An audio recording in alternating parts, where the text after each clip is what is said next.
ನಮಸ್ಕಾರ. ನಾನು ಜಗದೀಶ್ ನಡುವಿನಮಠ್, ಸಹಾಯಕ ಪ್ರಾಧ್ಯಾಪಕರು, ರಾಜ್ಯಶಾಸ್ತ್ರ, ಸರ್ಕಾರಿ ಪ್ರಥಮ ದರ್ಜೆ ಕಾಲೇಜು, ಮಾಗಡಿ, ರಾಮನಗರ ಜಿಲ್ಲೆ. ಇಂದು ಬೆಂಗಳೂರು ವಿಶ್ವವಿದ್ಯಾಲಯದ ರಾಜ್ಯಶಾಸ್ತ್ರ ವಿಭಾಗದ ಅಂತಿಮ BA ರಾಜ್ಯಶಾಸ್ತ್ರದ ವಿದ್ಯಾರ್ಥಿಗಳಿಗೆ ಪತ್ರಿಕೆ 6.2 ಅಂತಾರಾಷ್ಟ್ರೀಯ ಸಂಸ್ಥೆಗಳು ಮತ್ತು ವಿದೇಶಾಂಗ ನೀತಿಗಳು ಈ ಶೀರ್ಷಿಕೆಯಲ್ಲಿ 4ನೇ ಅಧ್ಯಾಯದಲ್ಲಿ ಬರುವಂಥ ಭಾರತದ ವಿದೇಶಾಂಗ ನೀತಿಯ ವಿಷಯದ ಬಗ್ಗೆ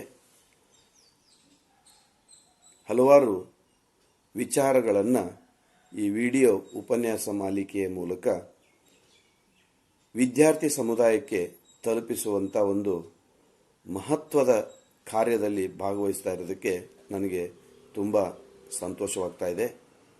ಹಾಗಾಗಿ ನಾವು ರಾಜ್ಯಶಾಸ್ತ್ರದ ವಿದ್ಯಾರ್ಥಿಗಳಾಗಿ ಭಾರತದ ವಿದೇಶಾಂಗ ನೀತಿಯನ್ನು ಅಧ್ಯಯನ ಮಾಡುವಂಥ ವಿಶಿಷ್ಟವಾದಂಥ ಒಂದು ಅವಕಾಶ ಅಂತ ನಾನಾದರೂ ಭಾವಿಸಿಕೊಂಡು ಭಾರತದ ವಿದೇಶಾಂಗ ನೀತಿಯನ್ನು ಅಧ್ಯಯನ ಮಾಡೋದು ಅಂದರೆ ಭಾರತವನ್ನು ಅಧ್ಯಯನ ಮಾಡಿದಂತೆ. ಕಾರಣ ಏನಪ್ಪ ಅಂದರೆ ಭಾರತ ಜಾಗತಿಕ ಮಟ್ಟದಲ್ಲಿ ತನ್ನದೇ ಆದಂಥ ಒಂದು ಸ್ಥಾನಮಾನ, ಗೌರವ, ಪ್ರತಿಷ್ಠೆಯನ್ನು ಪಡೆದುಕೊಂಡಂಥ ಒಂದು ಪರಿಕಲ್ಪನೆ. ಹಾಗಾಗಿ ಭಾರತ ವಿದೇಶಾಂಗ ನೀತಿಯನ್ನು ಅಧ್ಯಯನ ಮಾಡಬೇಕಾದ್ರೆ ಭಾರತದ ವಿದೇಶಾಂಗ ನೀತಿ ಎಂದರೇನು, ಅದರ ಬಗ್ಗೆ ವಿವಿಧ ತಜ್ಞರ ಅಭಿಪ್ರಾಯಗಳೇನಿದೆ, ಭಾರತ ವಿದೇಶಾಂಗ ನೀತಿಯಲ್ಲಿ ಅಳವಡಿಸಿಕೊಂಡಿರ್ತಕ್ಕಂಥ ತಾತ್ವಿಕ ವಿಚಾರಧಾರೆಗಳೇನು, ಅದರ ಮಹತ್ವ ಏನು, ಎಲ್ಲವನ್ನು ನಾವು ಸಮಗ್ರವಾಗಿ ಅಧ್ಯಯನ ಮಾಡತಕ್ಕಂಥದ್ದು ಹಿಂದಿಗಿಂತಲೂ ಇಂದು ಬಹಳ ಪ್ರಸ್ತುತವಾಗಿದೆ. ಪ್ರೀತಿಯ ವಿದ್ಯಾರ್ಥಿಗಳೇ, ಭಾರತದ ವಿದೇಶಾಂಗ ನೀತಿಯನ್ನು ಅಧ್ಯಯನ ಮಾಡುವುದಾಗ ನಾವು ಮೊದಲು ಭಾರತ ಎಂದರೇನು, ಭಾರತದ ಸ್ಥಾನಮಾನ ಏನಿದೆ, ಭಾರತದ ಒಂದು ಮಹತ್ವ ಎಷ್ಟಿದೆ ಜಗತ್ತಿನಲ್ಲಿ ಅಂತಕ್ಕಂಥದ್ದನ್ನು ಅರ್ಥ ಮಾಡ್ಕೊಳ್ತಾ ಹೋಗಬೇಕು. ವಿದ್ಯಾರ್ಥಿಗಳೇ, ಭಾರತದ ಬಗ್ಗೆ ಹೆಮ್ಮೆ ಪಡುವಂಥ ಬಹುಮುಖ್ಯವಾದಂಥ ಅಂಶಗಳು ನಮಗೆ ಅಧ್ಯಯನದಲ್ಲಿ ಸಿಗ್ತಾ ಹೋಗ್ತವೆ. ಪ್ರೀತಿಯ ವಿದ್ಯಾರ್ಥಿಗಳೇ, ಭಾರತ ಜಗತ್ತಿಗೆ ಬೆಳಕನ್ನು ಕೊಟ್ಟಂಥ ಒಂದು ದೇಶ. ಏನಪ್ಪ ಹಾಗಂದ್ರೆ ಜಗತ್ತಿಗೆ ಬೆಳಕನ್ನು ಕೊಟ್ಟ ದೇಶ ಅಂತ ಯಾಕೆ ಕರೀತಾರೆ ಈ ದೇಶವನ್ನು ಅಂತಂದರೆ, ಸಂಸ್ಕೃತಿ ಎಂದರೇನು, ಪರಂಪರೆ ಎಂದರೇನು, ಆಚಾರ ವಿಚಾರಗಳೆಂದರೇನು, ನಂಬಿಕೆಗಳೆಂದರೇನು, ಇಂಥ ಸಮಾಜದ ಮೂಲಭೂತ ತತ್ವಗಳಿಗೆ ಜಗತ್ತಿಗೆ ಭದ್ರ ಬುನಾದಿಯನ್ನು ಹಾಕಿಕೊಟ್ಟಂಥ ಒಂದು ದೇಶ. ಬೇರೆ ದೇಶದಲ್ಲಿ ಸಂಸ್ಕೃತಿ ಇಲ್ಲ ಅಂತಲ್ಲ, ಅಷ್ಟು ಮಹತ್ವವಾದಂಥ ಒಂದು ಸಂಸ್ಕೃತಿ ಪರಂಪರೆಗಳು ಬೇರೆ ದೇಶದಲ್ಲಿ ಇಲ್ಲ. ಇದನ್ನು ನಾನು ಬಹಳ ಪ್ರೌಢಿಮೆಯಿಂದ ಹೇಳೋದಕ್ಕೆ ನನಗೆ ತುಂಬ ಸಂತೋಷವಾಗ್ತಾ ಇದೆ. ಪ್ರೀತಿಯ ವಿದ್ಯಾರ್ಥಿಗಳೇ, ಇಂಥ ಒಂದು ಪರಂಪರೆಯನ್ನು ಹೊಂದಿರುವಂಥ ದೇಶ, ಇಂಥ ಒಂದು ಸ್ಥಾನಮಾನವನ್ನು ಹೊಂದಿರತಕ್ಕಂಥ ದೇಶ, ಎಂಥ ಒಂದು ಅದ್ಭುತವಾದಂಥ ಸಂಸ್ಕೃತಿ, ಎಂಥ ಒಂದು ಪರಂಪರೆಗಳು, ಇವೆಲ್ಲವೂ ನಮ್ಮ ದೇಶದ ಮೌಲ್ಯಗಳು. ಅದರಲ್ಲಿ ವಿಶೇಷವಾಗಿ ನೈತಿಕ ಮೌಲ್ಯಗಳು ಅಂತ ಕರೆದ್ರೆ ತಪ್ಪಾಗೋದಿಲ್ಲ. ಆದ್ದರಿಂದ ಭಾರತ ಎಂಥ ಒಂದು ಸ್ಥಾನಮಾನವನ್ನು ಮತ್ತು ಒಂದು ಸಂಸ್ಕೃತಿ ಪರಂಪರೆ ಬಗ್ಗೆ ನಾನು ಒಂದು ಅಂಶವನ್ನು ಹೇಳಿದೆ. ಇನ್ನೊಂದು ಬಹುಮುಖ್ಯವಾದಂಥ ಅಂಶ ಏನಪ್ಪ ಅಂತಂದರೆ, ಪ್ರಪಂಚದಲ್ಲೇ ಶ್ರೀಮಂತ ಸಂಪನ್ಮೂಲಗಳನ್ನು ಹೊಂದಿರುವಂಥ ದೇಶ.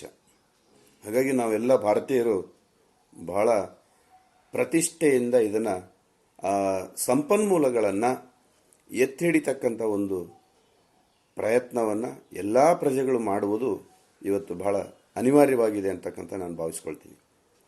ಹಾಗಾಗಿ ಜಗತ್ತಿನ ಅನೇಕ ರಾಷ್ಟ್ರಗಳಲ್ಲಿ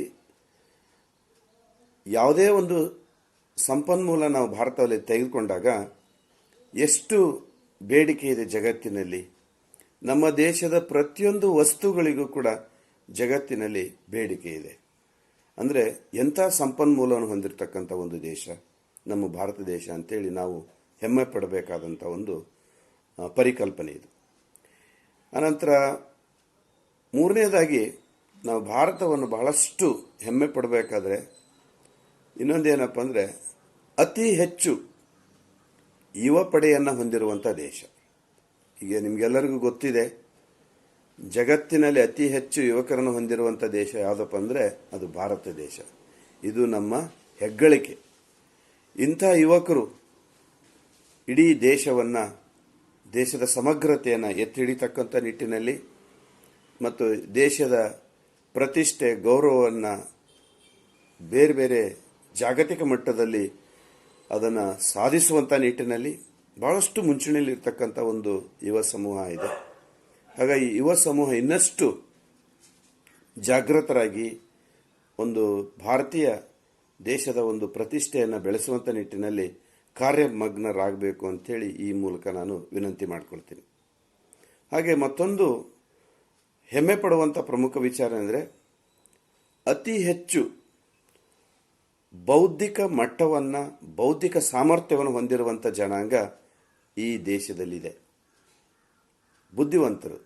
ಇವತ್ತು ನೀವು ಗಮನಿಸಿ, ಕಳೆದ ಹಿಂದೆ ಅಮೆರಿಕದ ಬರಾಕ್ ಒಬಾಮಾ ಅವರ ಅಧ್ಯಕ್ಷರ ಕಚೇರಿನಲ್ಲಿ 100ಕ್ಕೆ 70ರಷ್ಟು ಅಧಿಕಾರಿಗಳು ಭಾರತೀಯರಿದ್ದರು. ಇದು ಎಂಥ ಗೌರವ ನಮ್ಮ ದೇಶಕ್ಕೆ, ಪ್ರೀತಿಯ ವಿದ್ಯಾರ್ಥಿಗಳೇ. ಹಾಗೆ ಲಂಡನ್ನಿನಲ್ಲಿ ಕೂಡ ಭಾರತೀಯ ಒಂದು ಅಧಿಕಾರಿ ವರ್ಗಗಳು ಇದ್ದರು. ಮತ್ತು ನಮ್ಮ ಜಗತ್ತಿನ ಬಾಹ್ಯಾಕಾಶ ಸಂಸ್ಥೆಯಲ್ಲಿ ವಿಜ್ಞಾನಿಗಳು ಯಾವ ದೇಶದವ್ರು ಜಾಸ್ತಿ ಇದ್ದಾರೆ ಅಂತ ಭಾವಿಸ್ಕೊಂಡಿದ್ದೀರಿ? ಭಾರತದ ವಿಜ್ಞಾನಿಗಳು ಜಾಸ್ತಿ ಇದ್ದಾರೆ. ಹಾಗಾಗಿ ಎಂತಹ ಬೌದ್ಧಿಕ ಒಂದು ಜ್ಞಾನವನ್ನು ಹೊಂದಿರತಕ್ಕಂಥ ಜನಾಂಗವನ್ನು ಹೊಂದಿರತಕ್ಕಂಥ ದೇಶ, ಜಗತ್ತಿಗೆ ಕೊಡುಗೆಯನ್ನು ಕೊಟ್ಟಂಥ ಒಂದು ದೇಶ ಭಾರತ ದೇಶ. ಹಾಗಾಗಿ ಇಂಥ ಒಂದು ಮೌಲ್ಯಗಳನ್ನು ಅಥವಾ ಭಾರತದ ಬಗ್ಗೆ ನಾವು ಹೆಮ್ಮೆ ಪಡ್ತಕ್ಕಂಥ ಅನೇಕ ವಿಷಯಗಳು ನಮ್ಮ ಭಾರತದ ಬಗ್ಗೆ ಅಧ್ಯಯನ ಮಾಡಿದರೆ ನಮಗೆ ಗೊತ್ತಾಗ್ತಾ ಹೋಗ್ತವೆ ವಿದ್ಯಾರ್ಥಿಗಳೇ. ಹಾಗಾಗಿ ಇವತ್ತು ಅಂಥ ಒಂದು ಜಗತ್ತಿಗೆ ಭಾರತದ ವಿದೇಶಾಂಗ ನೀತಿ ಭಾಳ ವಿಶಿಷ್ಟವಾದಂಥ ವಿದೇಶಾಂಗ ನೀತಿ.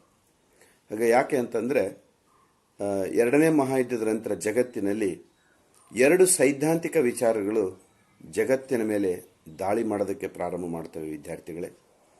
ಆ ದಾಳಿ ಮಾಡುವಂಥ ಸಂದರ್ಭದಲ್ಲಿ ಭಾರತ 1947ರಲ್ಲಿ ಆಗಸ್ಟ್ 15ರಂದು ಸ್ವಾತಂತ್ರ್ಯವನ್ನು ಪಡೆದಾಗ ನಾವು ಜಾಗತಿಕ ಮಟ್ಟದಲ್ಲಿ ನಮ್ಮ ದೇಶದ ನೀತಿ ಏನಿರಬೇಕು, ನಮ್ಮ ದೇಶದ ಒಂದು ಸೈದ್ಧಾಂತಿಕ ವಿಚಾರ ಏನಿರಬೇಕು ಅನ್ನುವಂಥ ನಿಟ್ಟಿನಲ್ಲಿ ಚಿಂತನೆಗಳು ಪ್ರಾರಂಭವಾಗ್ತಾ ಇದೆ ವಿದ್ಯಾರ್ಥಿಗಳೇ.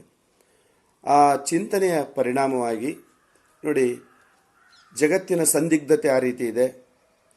2 ಸೈದ್ಧಾಂತಿಕ ವಿಚಾರಗಳು ಜಗತ್ತಿನ ಮೇಲೆ ಪ್ರಭಾವವನ್ನು ಬೀರ್ತಕ್ಕಂಥ ಸಂದರ್ಭ ಅದು. ಒಂದು, ಪ್ರಜಾಪ್ರಭುತ್ವದ ನೇತೃತ್ವವನ್ನು ವಹಿಸಿಕೊಂಡು ಪ್ರಜಾಪ್ರಭುತ್ವ ನೀತಿಯನ್ನು ಜಗತ್ತಿನಾದ್ಯಂತ ಪ್ರಚಾರ ಮಾಡಿ ಅದರ ಮೂಲಕ ಅಮೇರಿಕ ನಾನು ಬಲಿಷ್ಠನಾಗಬೇಕು ಅಂತಕ್ಕಂಥ ಒಂದು ಕಡೆ ಹೊರಟ್ರೆ, ಇನ್ನೊಂದು ಕಡೆಗೆ ರಷ್ಯಾ ಸಮತಾವಾದದ ನೀತಿಯನ್ನು ಜಗತ್ತಿನ ರಾಷ್ಟ್ರಗಳಲ್ಲಿ ಪಸರಿಸಿ ಜಗತ್ತಿನ ಎಲ್ಲ ರಾಷ್ಟ್ರಗಳು ಸಮತಾವಾದ ನೀತಿಯನ್ನು ಅಳವಡಿಸಿಕೊಳ್ತಾ ನಿಟ್ಟಿನಲ್ಲಿ ಪ್ರಯತ್ನ ಮಾಡಬೇಕು ಅನ್ನುವಂಥ ಒಂದು ಕಡೆ. ಇಂಥ ಸಂದಿಗ್ಧತೆಯಲ್ಲಿ ನಮ್ಮ ಭಾರತದ ಮುತ್ಸದ್ದಿಗಳು, ದೂರದೃಷ್ಟಿಯ ಚಿಂತಕರು, ಅಪಾರವಾದಂಥ ಜ್ಞಾನವನ್ನು ಹೊಂದಿರತಕ್ಕಂಥವರು ಮಹಾತ್ಮ ಗಾಂಧೀಜಿ, ಬಾಬಾ ಸಾಹೇಬ್ ಅಂಬೇಡ್ಕರ್ ಅವರು, ಆಮೇಲೆ ನಮ್ಮ ಅಂದಿನ ಪ್ರಧಾನಮಂತ್ರಿಗಳಾದಂಥ ಪಂಡಿತ್ ಜವಾಹರ್ಲಾಲ್ ನೆಹರು ಅವರು ಈ ದೇಶದ ಸಮಗ್ರತೆಯ ಬಗ್ಗೆ ಅಧ್ಯಯನ ಮಾಡಿ, ಮತ್ತು ಇನ್ನೂ ಅನೇಕರು, ಸರ್ದಾರ್ ವಲ್ಲಭಭಾಯ್ ಪಟೇಲ್ ಅಂತವರು, ಬಾಲ್ ಗಂಗಾಧರ್ ತಿಲಕ್ ಅಂತವರು ಅಧ್ಯಯನ ಮಾಡಿ 1946ರಲ್ಲೇ ಸಂವಿಧಾನ ರಚನಾ ಸಭೆಯಲ್ಲಿ ಸಂವಿಧಾನದ ಒಂದು ರಚನಾ ಸಭೆಯ ಕಾರ್ಯಸೂಚಿಯ ಸಭೆಯಲ್ಲಿ ಬಹಳಷ್ಟು ಚಿಂತನೆ ಮಾಡಿ ನಮ್ಮ ದೇಶಕ್ಕೆ ಒಂದು ಸ್ವತಂತ್ರವಾದಂಥ ವಿದೇಶಾಂಗ ನೀತಿಯನ್ನು ರೂಪಿಸಿಕೊಟ್ಟಿದ್ದಾರೆ. ಹಾಗಾಗಿ ನಾವು ಜಗತ್ತಿನಲ್ಲೇ ಈ ಸ್ವತಂತ್ರವಾದಂಥ ವಿದೇಶಾಂಗ ನೀತಿಯನ್ನು ಅಳವಡಿಸಿಕೊಂಡಿರ್ತಕ್ಕಂಥ ಮೊಟ್ಟ ಮೊದಲ ಒಂದು ದೇಶ ಭಾರತ ದೇಶ. ಹಾಗಾಗಿ ಇವತ್ತು ಜಾಗತಿಕ ಮಟ್ಟದಲ್ಲಿ ಯಾವುದೇ ಒಂದು ರಾಷ್ಟ್ರದ ಸ್ವಾತಂತ್ರ್ಯ ನೀತಿಗೆ, ವಿದೇಶಾಂಗ ನೀತಿಗೆ ಭದ್ರ ಬುನಾದಿ ಹಾಕಿದಿರ್ತಕ್ಕಂಥ ಒಂದು ದೇಶ ನಮ್ಮದು. ಇದರ ಬಗ್ಗೆ ನಾವು ಭಾಳ ಹೆಮ್ಮೆ ಪಡಬೇಕು.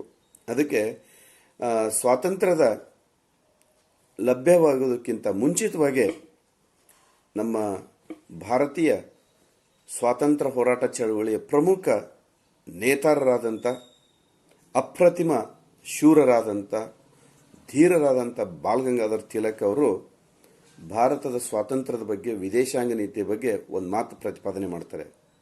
ಪ್ರೀತಿಯ ವಿದ್ಯಾರ್ಥಿಗಳೇ, ಇದನ್ನು ನಾವು ಭಾಳ ಗಮನಿಸಬೇಕು. ಏನಪ್ಪ ಅಂದರೆ, ಭಾರತವು ಇತರ ರಾಷ್ಟ್ರಗಳ ಮೇಲೆ ಕಣ್ಣಿಟ್ಟಿಲ್ಲ. ಅದು ದೊಡ್ಡ ಭೂಪ್ರದೇಶವನ್ನು ಹೊಂದಿದೆ, ಅತ್ಯಂತ ಅಗತ್ಯವಾದಂಥ ಮಾನವ ಸಂಪನ್ಮೂಲವನ್ನು ಹೊಂದಿದೆ, ಮತ್ತು ಪ್ರಾಕೃತಿಕ ಸಂಪನ್ಮೂಲಗಳನ್ನು ಕೂಡ ಹೊಂದಿದೆ. ಅದು ಮತ್ತು ಏಷ್ಯಾದಲ್ಲೇ ಪ್ರಬಲ ರಾಷ್ಟ್ರವಾಗಬಲ್ಲದು ಅನ್ನುವಂಥ ದೂರದೃಷ್ಟಿ, ಒಂದು ಗುರಿ ಈ ದೇಶದ ಬಗ್ಗೆ ಇತ್ತಲ್ಲ ಬಾಲ್ ಗಂಗಾಧರ್ ತಿಲಕ್. ಎಂಥ ಅದ್ಭುತವಾದಂಥ ವಿದ್ಯಾರ್ಥಿಗಳೇ.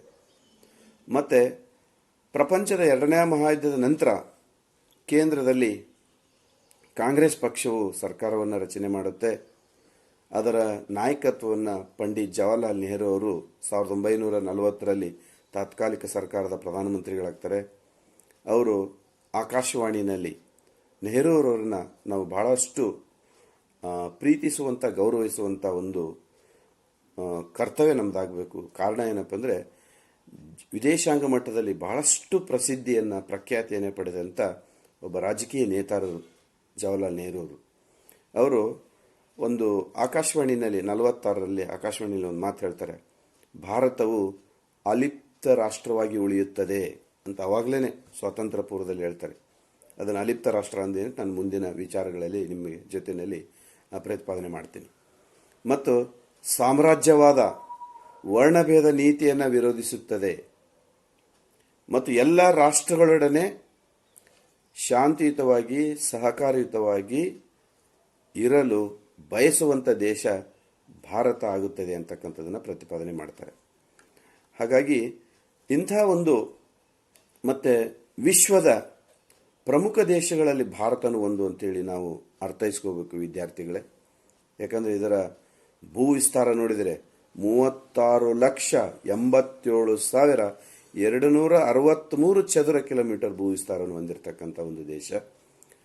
ಇವತ್ತು ಪ್ರಸ್ತುತವಾಗಿ ಜಗತ್ತಿನಲ್ಲಿ ಜನಸಂಖ್ಯೆಯಲ್ಲಿ 2ನೇ ಸ್ಥಾನವನ್ನು ಹೊಂದಿರತಕ್ಕಂಥ ದೇಶ.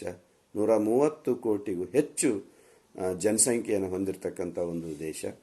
ಮತ್ತು ವಿಜ್ಞಾನ ಕ್ಷೇತ್ರದಲ್ಲಿ, ಪರಮಾಣು ಜ್ಞಾನದಲ್ಲಿ, ಆರ್ಥಿಕ ಸುಧಾರಣೆಯಲ್ಲಿ, ಪ್ರಗತಿಯ ಹಾದಿನಲ್ಲಿ ಹೆಜ್ಜೆ ಇಡ್ತಿರ್ತಕ್ಕಂಥ ಒಂದು ದೇಶ. ಮತ್ತು ಜಗತ್ತಿನಲ್ಲೇ ಬೃಹತ್ ಪ್ರಜಾಪ್ರಭುತ್ವ ಅನ್ನುವಂಥ ಹೆಗ್ಗಳಿಕೆ ಹೊಂದಿದಂಥ ಒಂದು ದೇಶ ನಮ್ಮದು. ಇವೆಲ್ಲವೂ ಈ ದೇಶದ ಒಂದು ಮಹತ್ವವನ್ನು ಸಾರುವಂಥ ಪ್ರತೀಕಗಳಾಗಿದೆ ಅಂತ ನಾವು ಅರ್ಥೈಸ್ಕೋಬೇಕು ವಿದ್ಯಾರ್ಥಿಗಳೇ. ಮತ್ತು ನಾವು ಈ ದೇಶಕ್ಕೆ ಒಂದು ವಿದೇಶಾಂಗ ನೀತಿಯನ್ನು ಜಾರಿಗೆ ತರಬೇಕು, ಅಳವಡಿಸ್ಕೊಳ್ಬೇಕು ಅಂಥೇಳಿ ನಮ್ಮ ಸಂವಿಧಾನದ ಪಿತಾಮಹ ಬಾಬಾ ಸಾಹೇಬ್ ಅಂಬೇಡ್ಕರ್ ಅವರು ಸಂವಿಧಾನದ 4ನೇ ಭಾಗದಲ್ಲಿ 51ನೇ ವಿಧಿಯಲ್ಲಿ ರಾಜ್ಯ ನಿರ್ದೇಶಕ ತತ್ವಗಳಲ್ಲಿ ಅತ್ಯಂತ ಉಪಯುಕ್ತವಾದಂಥ ವಿದೇಶಾಂಗ ನೀತಿಯ ಮಾರ್ಗದರ್ಶಿ ಸೂತ್ರಗಳನ್ನು ಜಾರಿಗೆ ತಂದಿದ್ದರು ವಿದ್ಯಾರ್ಥಿ ಮಿತ್ರರೇ.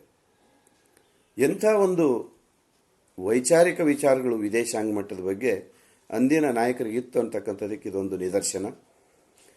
ಅಂತಾರಾಷ್ಟ್ರೀಯ ಶಾಂತಿ ಮತ್ತು ಭದ್ರತೆಗೆ ಬಹಳ ಮಹತ್ವವನ್ನು ಕೊಡ್ತಕ್ಕಂಥದ್ದಾಗಬೇಕು ಅಂಥೇಳಿ ಚಿಂತನೆ ಮಾಡಿರುವಂಥದ್ದು. ರಾಷ್ಟ್ರಗಳ ನಡುವೆ ಸೌಹಾರ್ದಯುತ ಸಂಬಂಧವನ್ನು ಬೆಳೆಸಬೇಕು ಅನ್ನುವಂಥದ್ದು ಪರಸ್ಪರ ರಾಷ್ಟ್ರಗಳ ನಡುವೆ, ಮತ್ತು ಅಂತಾರಾಷ್ಟ್ರೀಯ ಕಾನೂನು ಮತ್ತು ಒಪ್ಪಂದಗಳಿಗೆ ಗೌರವ ಮತ್ತು ಪ್ರೋತ್ಸಾಹವನ್ನು ಕೊಡುವಂಥದ್ದು ನಮ್ಮ ದೇಶದಿಂದ ಆಗಬೇಕು ಅನ್ನುವಂಥದ್ದು, ಮತ್ತು ಅಂತಾರಾಷ್ಟ್ರೀಯ ವಿವಾದಗಳು ಏನಾದರೂ ಎದುರಾದಂಥ ಸಂದರ್ಭದಲ್ಲಿ ಅವುಗಳನ್ನು ಶಾಂತಿಯುತವಾಗಿ ಇತ್ಯರ್ಥಪಡಿಸಿಕೊಳ್ಳುವಂಥ ಮಹತ್ತರವಾದಂಥ ಒಂದು ನೀತಿಯನ್ನು ಆಗಲೇ ಸಂವಿಧಾನದ 4ನೇ ಭಾಗದಲ್ಲಿ ರಾಜ್ಯ ನಿರ್ದೇಶಕ ತತ್ವಗಳಲ್ಲಿ ಬಾಬಾ ಸಾಹೇಬ್ ಅಂಬೇಡ್ಕರ್ ಅವರು ಪ್ರತಿಪಾದನೆ ಮಾಡಿದರು ವಿದ್ಯಾರ್ಥಿಗಳೇ. ಹಾಗಾಗಿ ಇವೆಲ್ಲ ಒಟ್ಟಾರೆಯಾಗಿ ಈ ಭಾರತದ ಒಂದು ಧ್ಯೇಯ, ಭಾರತದ ಒಂದು ಆದರ್ಶಗಳು, ಭಾರತದ ಒಂದು ಉದ್ದೇಶಗಳು, ಭಾರತದ ಒಂದು ಗೌರವ ಎಲ್ಲವನ್ನ ತಿಳಿಸ್ತಕ್ಕಂಥ ಒಂದು ಮೂಲಭೂತವಾದಂಥ ವಿಚಾರಗಳು ಭಾರತದ ವಿದೇಶಾಂಗ ನೀತಿಯಲ್ಲಿದೆ. ಹಾಗಾಗಿ ವಿದೇಶಾಂಗ ನೀತಿಗಳನ್ನು ನಾವು ಅಧ್ಯಯನ ಮಾಡಬೇಕಾದ್ರೆ ಭಾರತದ ವಿದೇಶಾಂಗ ನೀತಿಯ ತತ್ವ ಆದರ್ಶಗಳು, ಭಾರತದ ವಿದೇಶಾಂಗ ನೀತಿಯ ಮೂಲ ಮಂತ್ರಗಳು ಅಂತ ಕರೆದರೆ ತಪ್ಪಾಗಲಾರದು, ಮತ್ತು ಭಾರತದ ವಿದೇಶಾಂಗ ನೀತಿಯ ವೈಚಾರಿಕ ವಿಚಾರಗಳೇನಿದೆ ಅವೆಲ್ಲವುಗಳನ್ನು ನಾವು ಅಧ್ಯಯನ ಮಾಡಬೇಕಾದ್ರೆ ಅದರ ವಿದೇಶಾಂಗ ನೀತಿಯ ಲಕ್ಷಣಗಳು ಅಥವಾ ತತ್ವಗಳು ಅಥವಾ ಆದರ್ಶಗಳನ್ನು ಅಧ್ಯಯನ ಮಾಡಿದರೆ ಭಾಳ ಅತ್ಯುಪಯುಕ್ತವಾಗುತ್ತೆ ಅಂತಕ್ಕಂಥ ಒಂದು ಅಭಿಪ್ರಾಯ ನಂದು.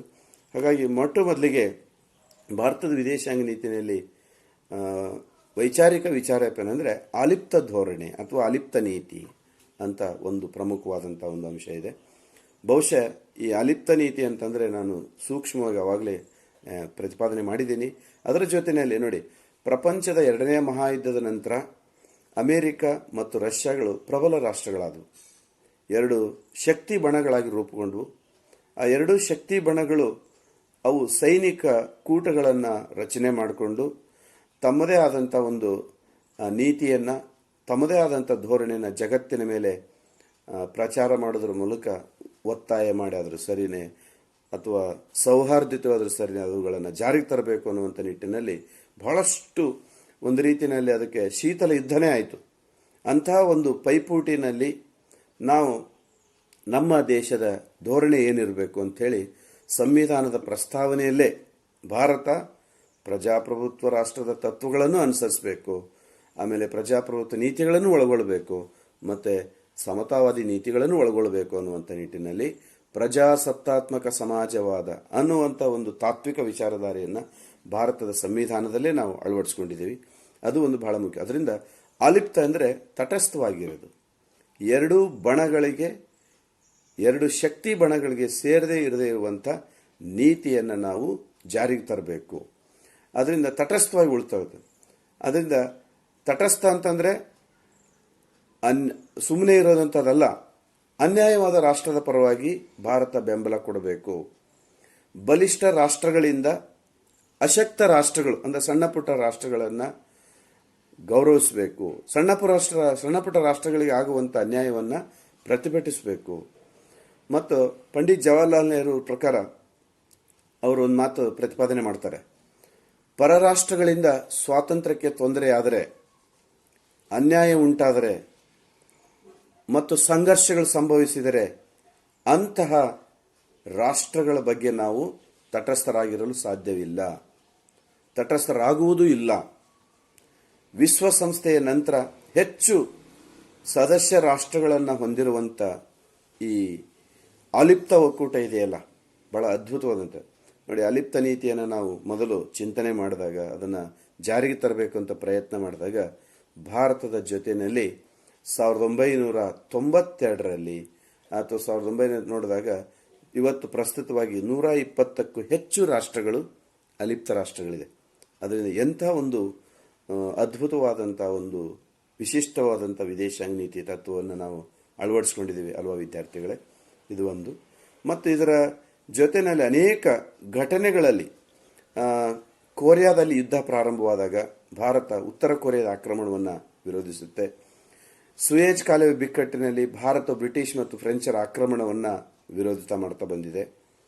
ಮತ್ತು ರಷ್ಯಾ ಹಂಗೇರಿಯದ ಮೇಲೆ ದಾಳಿಯನ್ನು ಮಾಡಿದಾಗ ಭಾರತ ವಿರೋಧ ಮಾಡ್ತಾ ಬಂದಿದೆ. ವಿಯೆಟ್ನಾಂ, ಕಾಂಬೋಡಿಯಾ ಮತ್ತು ಲಾವೋಸ್ನಲ್ಲಿ ಅಮೆರಿಕದ ಹಸ್ತಕ್ಷೇಪವನ್ನು ಭಾರತ ಟೀಕೆ ಮಾಡುತ್ತೆ. ಮತ್ತು ಅಮೆರಿಕ ತನ್ನ ಸೈನಿಕ ಕೂಟಗಳಾದಂಥ ಸೀಟೋ, ಸೆಂಟೋಗಳಲ್ಲಿ ಪಾಕಿಸ್ತಾನಕ್ಕೆ ಸದಸ್ಯತ್ವ ಕೊಟ್ಟಿದ್ದರ ಬಗ್ಗೆ ತನ್ನ ಅಸಮಾಧಾನವನ್ನು ಸೂಚಿಸಿಕೊಡುತ್ತೆ. ಇಂಥ ಒಂದು ವಿದೇಶಾಂಗ ಮಟ್ಟದಲ್ಲಿ ತನ್ನದೇ ಆದಂಥ ಒಂದು ನೀತಿಯನ್ನು ಪ್ರತಿಪಾದನೆ ಮಾಡಿರ್ತಕ್ಕಂಥ ಒಂದು ದೇಶ ವಿದ್ಯಾರ್ಥಿಗಳೇ. ಅದರಿಂದ ಆಲಿಪ್ತ ನೀತಿ ಭಾಳ ಅದ್ಭುತವಾದಂಥ ಒಂದು ನೀತಿ ಅಂತೇಳಿ ನಾನು ಭಾವಿಸ್ಕೊಂಡಿದ್ದೀನಿ. ಆಮೇಲೆ ಎರಡನೇದಾಗಿ ಮತ್ತೊಂದು ಪ್ರಮುಖ ತತ್ವ ಏನಂತಂದರೆ, ವಸಾಹತುವಾದ ಮತ್ತು ಸಾಮ್ರಾಜ್ಯಶಾಹಿವಾದ ನೀತಿಗಳಿಗೆ ನೀತಿಯನ್ನು ಜಾರಿಗೆ ತಂದಿರತಕ್ಕಂಥದ್ದು. ಕಾರಣ ಏನಂದರೆ ವಿದ್ಯಾರ್ಥಿಗಳೇ, ಈ ವಸಾಹತುಶಾಹಿವಾದ ಮತ್ತು ಸಾಮ್ರಾಜ್ಯಶಾಹಿವಾದದ ನೀತಿಯ ಮೂಲಕ ಬಾಹ್ಯ ರಾಷ್ಟ್ರಗಳು ಅಥವಾ ವಿದೇಶ ರಾಷ್ಟ್ರಗಳು ಬೇರೆ ರಾಷ್ಟ್ರಗಳ ಮೇಲೆ, ಸ್ವಾತಂತ್ರ್ಯದ ಮೇಲೆ, ಅದರ ಸಮಗ್ರತೆ ಮೇಲೆ, ಅದರ ಐಕ್ಯತೆ ಮೇಲೆ ಧಕ್ಕೆ ತಂದಿರತಕ್ಕಂಥ ಒಂದು ಪರಿಣಾಮಗಳು ನಮಗೆ ಬಹಳಷ್ಟು ಆಗಿದೆ. ಅದೇ ಸಾಮ್ರಾಜ್ಯಶಾಹಿ ನೀತಿ ಮೂಲಕ ಬ್ರಿಟಿಷರು ನಮ್ಮನ್ನು 300 ವರ್ಷಗಳ ಕಾಲ ಗುಲಾಮರಾಗಿ ಆಳಿರ್ತಕ್ಕಂಥದ್ದನ್ನು ನಾವು ನೋಡಿದ್ದೀವಿ. ಅದಕ್ಕೆ ಭಾರತ ಇವತ್ತು ವಿದೇಶಾಂಗ ಮಟ್ಟದಲ್ಲಿ ಯಾವುದೇ ಒಂದು ರಾಷ್ಟ್ರ ಸಾಮ್ರಾಜ್ಯಶಾಹಿವಾದ ನೀತಿಯನ್ನು ಅನುಸರಿಸ್ತಾ ಇದ್ರೆ ಅದನ್ನು ವಿರೋಧಿಸ್ತಕ್ಕಂಥದ್ದನ್ನು ಮಾಡ್ತಾ ಇದೆ ಮತ್ತು ಅದನ್ನು ಪ್ರತಿಭಟನೆ ಮಾಡ್ತಕ್ಕಂಥ ಕೂಡ ಇದೆ. ಯಾಕಂದ್ರೆ ನೋಡಿ, ಆಫ್ರಿಕಾ ಏಷ್ಯಾಗಳ ಒಂದು ವಸಾಹತುವಾದವನ್ನು ಮತ್ತು ಸಾಮ್ರಾಜ್ಯವಾದವನ್ನು ಅತ್ಯಂತ ಕಠಿಣವಾಗಿ ವಿರೋಧಿಸ್ತಕ್ಕಂಥ ಒಂದು ದೇಶ ಭಾರತ ದೇಶ ವಿದ್ಯಾರ್ಥಿಗಳೇ. ಯಾಕಂದ್ರೆ ನೋಡಿ, ಸಾಮ್ರಾಜ್ಯಶಾಹಿವಾದದ ಪರಿಣಾಮ ನಮಗೆ ಗೊತ್ತಿದೆ.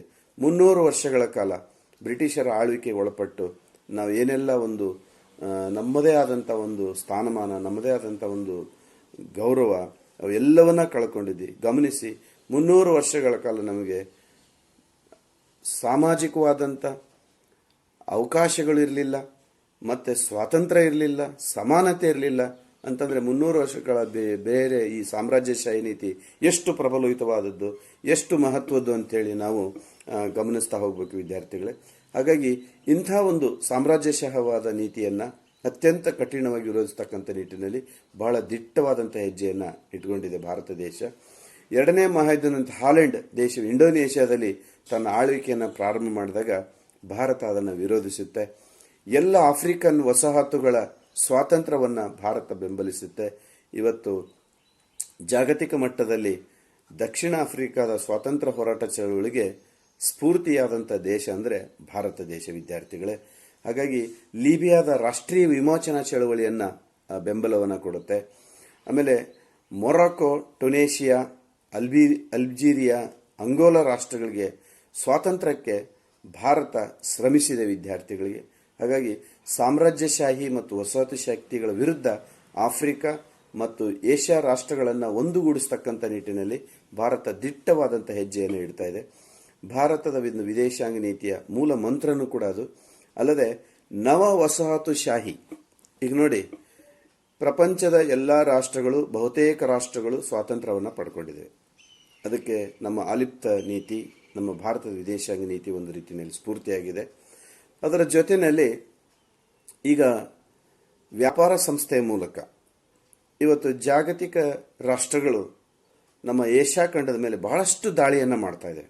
ಇದರ ಬಗ್ಗೆ ನಮಗೆ ಅಂತಾರಾಷ್ಟ್ರೀಯ ಜ್ಞಾನ ಬಹಳಷ್ಟು ಅಗತ್ಯವಾಗಿರ್ತಕ್ಕಂಥದ್ದು ವಿದ್ಯಾರ್ಥಿಗಳೇ. ಹಾಗಾಗಿ ಮತ್ತೆ ಜಾಗತಿಕ ಮಟ್ಟದಲ್ಲಿ ಅದಕ್ಕೆ ಈ ನವ ವಸಾಹತುಶಾಹಿ ವ್ಯವಸ್ಥೆ ಪ್ರಾರಂಭವಾಗಿದೆ. ಈಗ ಬಹುರಾಷ್ಟ್ರೀಯ ಕಂಪನಿಗಳ ಹಾವಳಿ ಈಗ ನಮ್ಮ ದೇಶದಲ್ಲೇ ನೋಡಿ, ಬಹುರಾಷ್ಟ್ರೀಯ ಕಂಪನಿಯ ದಾಳಿಯಿಂದ ನಮ್ಮ ಸ್ವದೇಶಿ ಕಂಪನಿಗಳು ನಷ್ಟದಲ್ಲಿ ಅಥವಾ ನಶಿಸಿ ಹೋಗ್ತಕ್ಕಂಥ ಒಂದು ಘಟನೆಗಳು, ಪರಿಸರ ನಮ್ಮ ದೇಶದಲ್ಲಿ ಪ್ರಾರಂಭವಾಗ್ತಿದೆ ವಿದ್ಯಾರ್ಥಿಗಳೇ. ಇದರ ಬಗ್ಗೆ ನಾವು ಹೆಚ್ಚು ನಮ್ಮ ಸ್ವದೇಶಿ, ನಮ್ಮ ದೇಶದ ಒಂದು ಸಂಸ್ಥೆಗಳನ್ನು ಗೌರವಿಸುವಂಥ ಧ್ಯೇಯ ಆಗಬೇಕು, ಆದರ್ಶ ಆಗಬೇಕು ವಿದ್ಯಾರ್ಥಿಗಳೇ. ಹಾಗಾಗಿ ಮತ್ತೊಂದು ಭಾರತದ ವಿದೇಶಾಂಗ ನೀತಿಯ ತಾತ್ವಿಕ ವಿಚಾರಧಾರೆ ಏನಪ್ಪ ಅಂತಂದರೆ, ಈ ವರ್ಣ ಭೇದ ನೀತಿಗೆ ವಿರೋಧವನ್ನು ವ್ಯಕ್ತಪಡಿಸೋದು. ಅಂದರೆ ಈ ವರ್ಣ ವ್ಯವಸ್ಥೆ ನಮ್ಮ ಪುರಾತನ ಭಾರತೀಯ ಸಮಾಜದಲ್ಲಿ ಕೂಡ ಆಚರಣೆಯಲ್ಲಿ ಇದ್ದಂಥ ಒಂದು ವರ್ಣ ವ್ಯವಸ್ಥೆ, ವರ್ಗ ವ್ಯವಸ್ಥೆ, ಇದರಿಂದ ಮನುಷ್ಯನ ವ್ಯಕ್ತಿತ್ವ ಬೆಳವಣಿಗೆಯ ಒಂದು ಹೆಜ್ಜೆ ಯಾವ ರೀತಿ ಆಗುತ್ತೆ ಅಂತಕ್ಕಂಥದ್ರ ಬಗ್ಗೆ ನಾವು ಗಮನಿಸ್ತಾ ಹೋಗಬೇಕು ವಿದ್ಯಾರ್ಥಿಗಳೇ. ಅದರಿಂದ ವರ್ಣ ಆಧಾರದ ಮೇಲೆ, ಜಾತಿಯ ಆಧಾರದ ಮೇಲೆ, ಪಂಗಡಗಳ ಆಧಾರದ ಮೇಲೆ ತಾರತಮ್ಯ ಮಾಡುವುದನ್ನು ವಿರೋಧಿಸುತ್ತೆ ಅಂತಕ್ಕಂಥದ್ದು. ಯಾಕಂದರೆ ಜಗತ್ತಿನಲ್ಲಿ ಒಂದು ಅವೈಜ್ಞಾನಿಕವಾದಂಥ ವಿಚಾರವನ್ನು ಇಟ್ಕೊಂಡು ಪ್ರಪಂಚದ ಅನೇಕ ರಾಷ್ಟ್ರಗಳ ಮೇಲೆ ದಾಳಿಯನ್ನು ಮಾಡ್ತಾ ಬಂದಿದ್ದೇವೆ. ಏನಪ್ಪ ಅಂದರೆ ಈ ವರ್ಣ ವ್ಯವಸ್ಥೆ, ಅಂದರೆ ಬಿಳಿಯರು ಕರಿಯರು ಅಂತಕ್ಕಂಥ ಒಂದು ವ್ಯವಸ್ಥೆ. ಬಿಳಿಯರು ಅನ್ನೋರು ಆಳುವುದಕ್ಕೆ ಬಂದಂಥವ್ರು ಅಂಥೇಳಿ, ಕರಿಯರು ಆಳಿಸಿಕೊಳ್ಳುವುದಕ್ಕೆ ಇರುವಂಥವ್ರು ಅಂಥೇಳಿ. ಹಾಗೆ ಇಂತಹ ಒಂದು ಧೋರಣೆಯನ್ನು ವಿರೋಧಿಸ್ತಕ್ಕಂಥ ಒಂದು ನೀತಿ. ಯಾಕಂದರೆ ಒಬ್ಬ ವ್ಯಕ್ತಿಯ ವ್ಯಕ್ತಿತ್ವವನ್ನು ಅಳತೆ ಮಾಡ್ತಕ್ಕಂಥದ್ದು ಎಂತಹ ಕಾಲಘಟ್ಟದಲ್ಲಿ ಕೂಡ ಅದು ಬಣ್ಣ ಆಗಬಾರ್ದು, ಅದು ಜಾತಿ ಆಗಬಾರ್ದು, ಅದು ಧರ್ಮ ಆಗಬಾರ್ದು, ಅದೇನಾಗಬೇಕು ಅಂತಂದರೆ ಅರ್ಹತೆ ಮಾನದಂಡವಾಗಬೇಕು ಅಂತಕ್ಕಂಥ ನಿಟ್ಟಿನಲ್ಲಿ ನಮ್ಮ ಸಂವಿಧಾನದ ಆಶಯನೂ ಕೂಡ ಅದಾಗಿತ್ತು.